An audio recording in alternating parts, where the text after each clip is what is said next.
ability to fast, they don't know that God. Their fasting will outward. So God looks at the inward heart.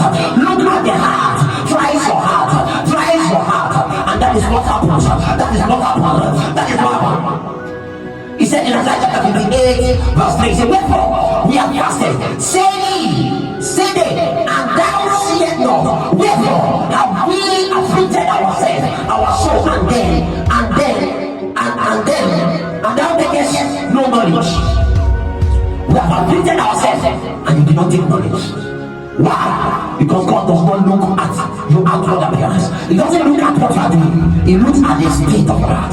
That's why people are worried. They are worried because of what? The state of your heart.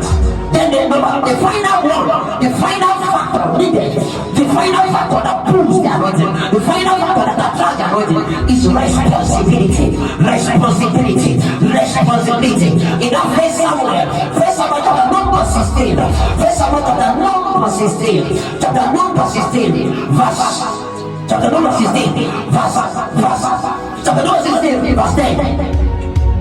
Verse 10 and 11. Verse 10 and 11. Let's do at verse 11. And someone said to Jesse, are all the men here? Are all the young men here? Then he said, there remains yet the youngest. And here he is, keeping the sheep. Keeping the sheep. So responsibility. What God was looking for was a shepherd.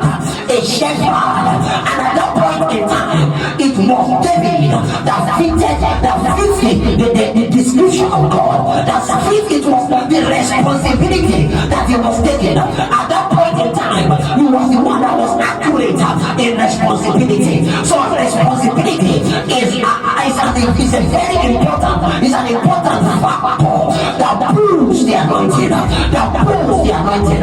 Whenever God wants an action to be taken, he looks for somebody that is taking similar action, taking action similar to that, and begins to pour out his anointing, begins to release his grace upon that individual, upon that person, because of what that person is doing is similar to what is in the heart of God, to what is in the heart of God. So responsibility.